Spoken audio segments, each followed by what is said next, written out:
We probably spend an hour a month managing the long-term rentals, and we probably spend an hour a week managing the short-term rentals. So, for yes, it's 4 times as much time, but at the same time, it's like making 3 or 4x. And so you can actually own a lot less properties if you're willing to kind of have the mix. More and more people want the flexibility to earn money from home or really anywhere they choose. If you're interested in part-time money, side hustles, or full-time money, the internet has the money we are looking for. On our Internet Money segment today, we're going to interview James and Emily Lowery. This married couple manages Airbnbs remotely while traveling the world together.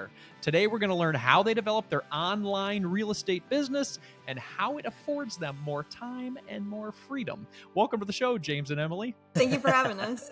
Yeah, thanks for having us. Absolutely. I always love asking that question. Then people can say it at the same time, which is very confusing. So I'm glad I messed you up already. That keeps it light and fresh. So let's talk about your motivation for investing in real estate in the first place. Why don't I throw it at Emily to start us off? That sounds good. So it actually started, it was about, I guess, a year after we got married. And it was going to be our 5-year goal that we were going to have kids, and we wanted to be stay-at-home parents. And we wanted to be able to focus on them and not have to send them to, daycare, all that kind of stuff. So that was our initial motivation for investing in real estate. Got it. And then I noticed that you guys are still traveling and enjoying yourselves. And so James, as this started for you guys, what got you excited about getting your first place? And then how did you start getting your first place? Talk to us about that process. So yeah, we found the FIRE movement, which is financial independence, retire early, right? And so I dove headfirst into it. I was obsessed with everything about it.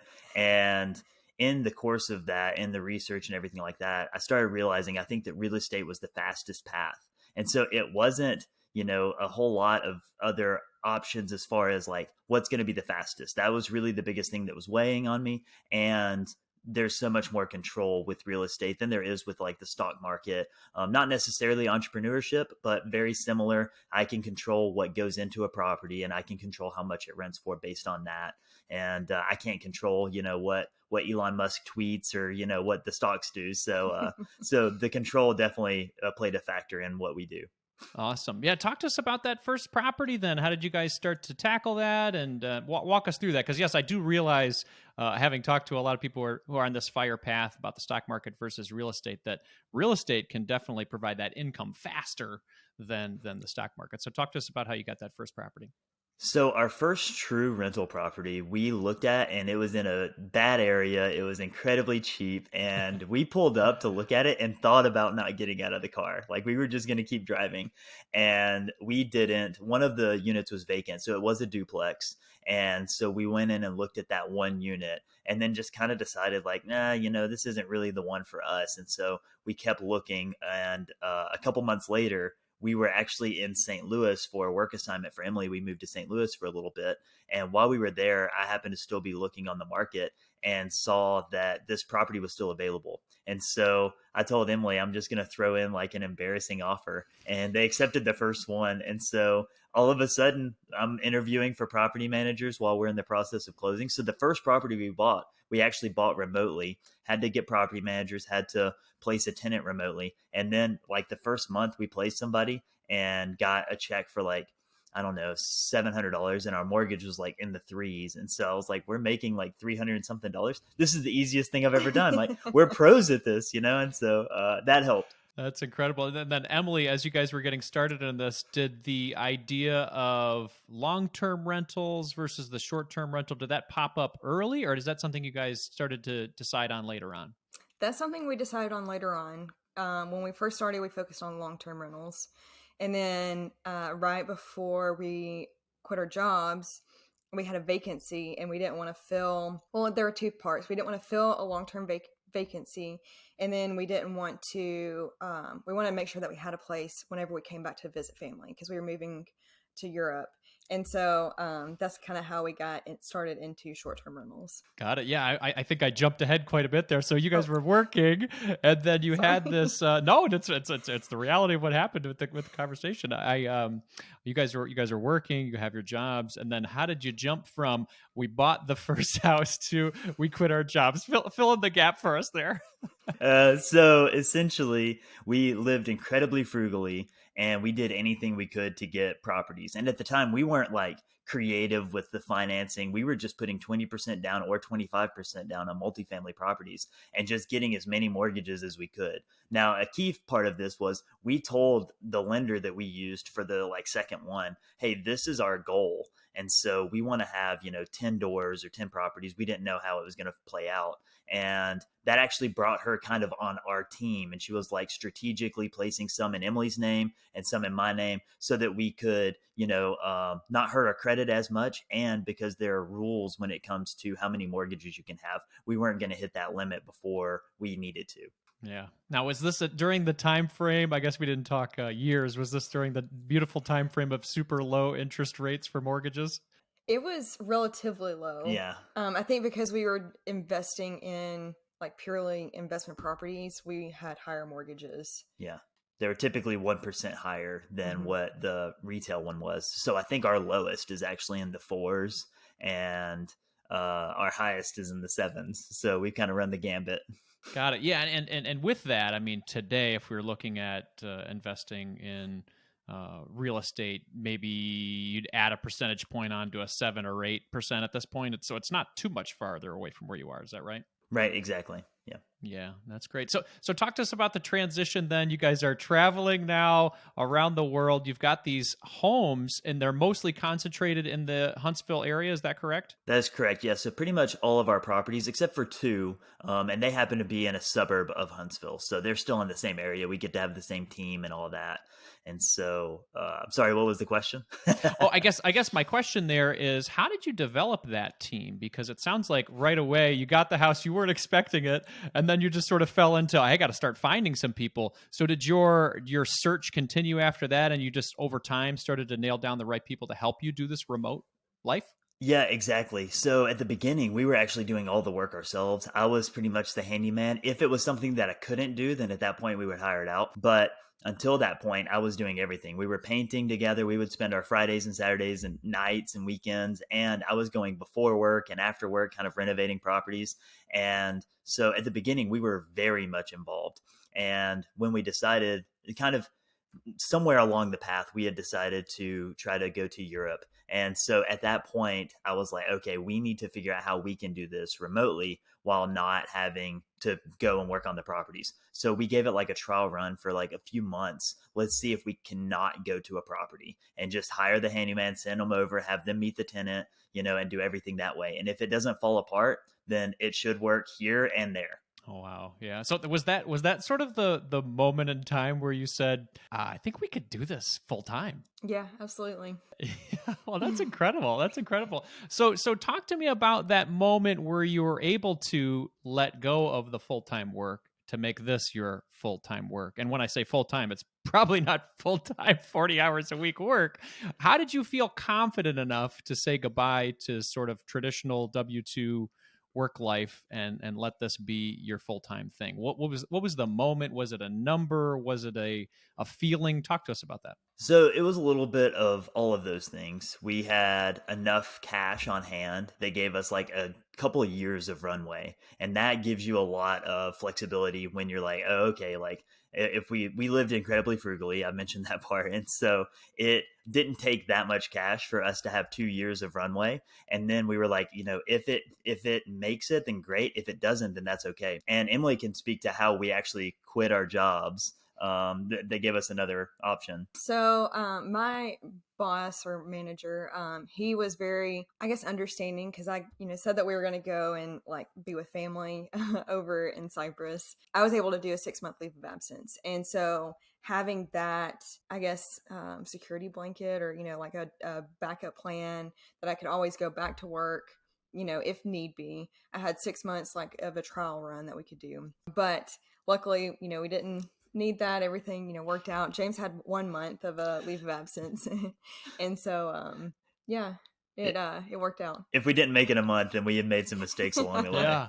Well, so you guys talked about that couple years of runway. I mean, that's both a a financial safety blanket as well as an emotional safety blanket, being like, okay, we could do this even if we completely mess it up. So talk to us about the numbers. I know we're in the fire community, we like to talk numbers. So what does a frugal year look for you now, or how much do you guys need to live your enjoyable life so people understand what that means? Now or then? Because there Well, are I guess different let's do numbers. both. How about Yeah. then and then now?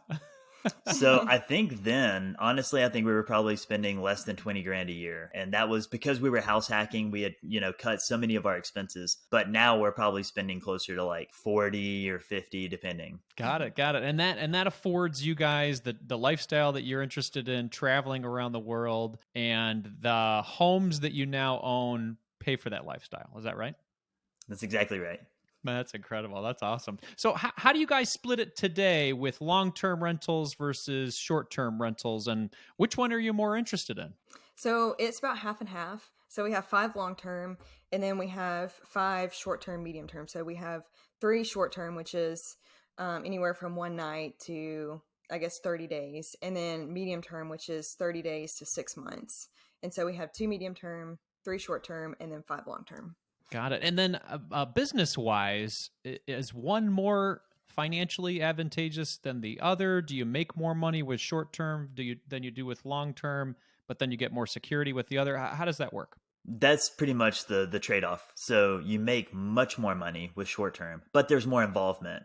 And then it's also there's a seasonal factor to it. There's less security in it because you don't know if you're going to have bookings or not. When you sign a lease, typically that person's there for 12 months and they pay every month typically. And so, that's the biggest trade-off. And again, there's more time involvement. We don't think there's that much time. We probably spend an hour a month managing the long-term rentals, and we probably spend an hour a week managing the short-term rentals. So, I guess it's 4 times as much time, but at the same time, it's like making 3 or 4x. And so you can actually own a lot less properties if you're willing to kind of have the mix. Got it, got it. And that really comes with trust in the people that you've built in your network. How often, I mean, are you, I guess, re-examining who's in that network, or do you just find people that are great and then you both have this great symbiotic relationship and it keeps going? How does that work? Yeah, we have found, like, when we, I guess, got our, people, contractors, whatever, we made the right choice when finding them, and then they have been really good to us. And another part of it is, we pay them on time and then try to keep, a good relationship with them. Got it. Yeah. And then as far as the amount of units you guys have, or doors, as you guys like to call it, I'm trying to use my real estate lingo. Do you have desires to grow that more than where you are right now? Or are you guys at a good point? How are you making that determination? We are at a good point, although another opportunity has popped up where we are in a contract to buy one more. So we've had 11, I guess 2 years ago, we had 11 doors, and then, we sold a couple, bought a couple, kind of thing. And so we have 10 now, and then we're about to have 11. So that's kind of our sweet spot. Got it. Got it. So I guess James and Emily, as you guys are looking maybe 5 years in the future, 10 years in the future, what does your real estate business look like in the grand scheme of things for yourselves? I think that it's very similar to what we have now. If the right opportunity pops up, then that's great. But otherwise, we have enough. And so it's really about like flexibility, creativity. There are a couple of projects that I would like to do. And so I would be interested in, but it's again got to be the right property because we have enough now. And there's something to be said about limiting the amount of stress that you have. And so for us right now, it's less about accumulating more and getting more money because we live a very happy lifestyle. And so we're not that interested in that. We're more interested in like a small but mighty portfolio that limits the amount of contacts that we have to have or work that we have to do. Yeah, less worry, more time for enjoying life. So how many hours a week would you guys say that you actually work on this business? I would probably say less than an hour a week. Less than an hour a week. That's incredible. And how much do you guys make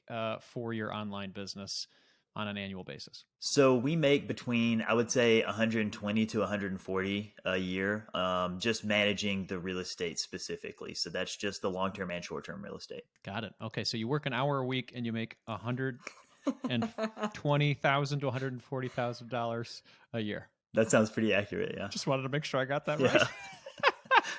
the Okay, the so the go cost ahead. per hour is pretty high. The pay per hour.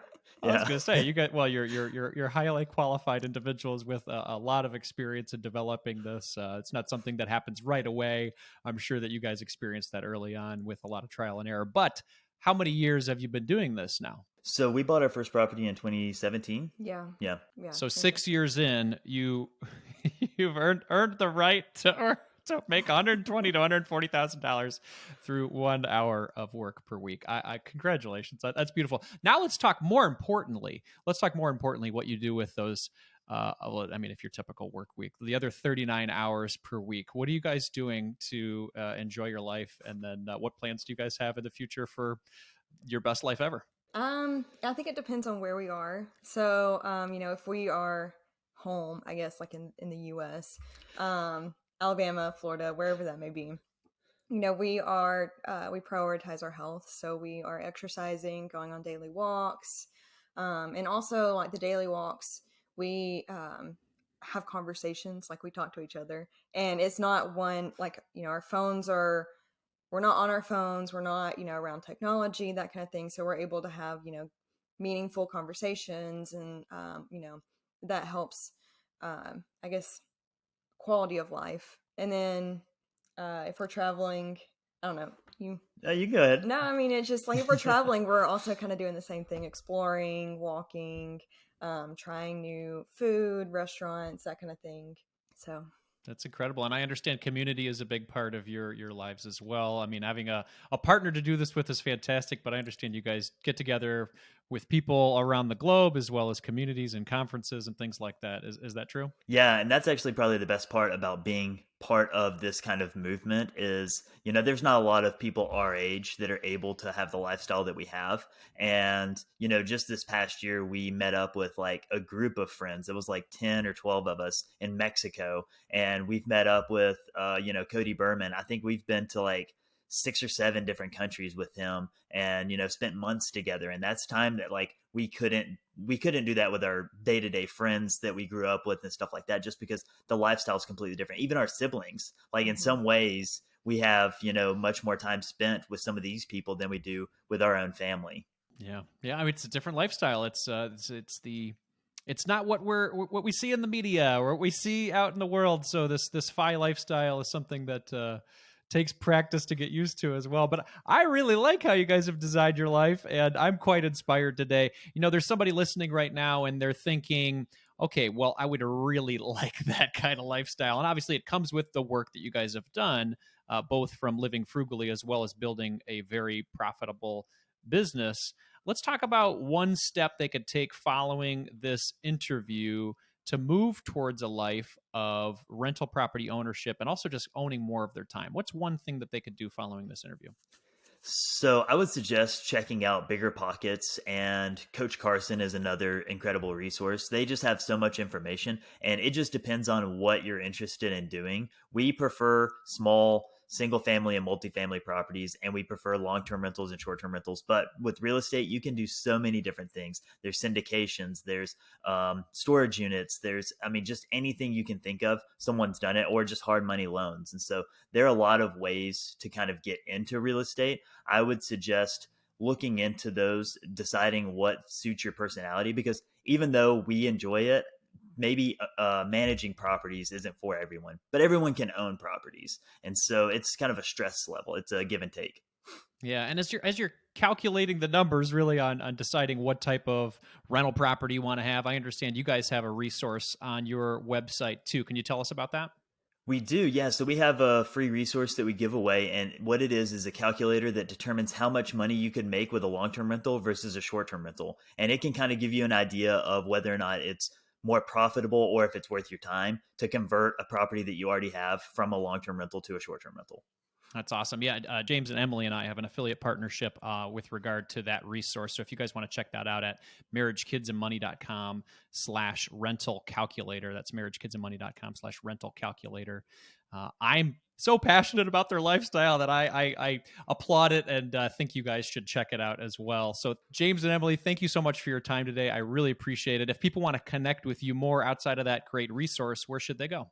So we're probably most active on Instagram at Rethink the Rat Race, but we also have a website, rethinktheratrace.com, and there's a lot of resources on there as well. Excellent. James and Emily, thank you so much for your time, and best of luck exploring the world. Thank you so much for having us.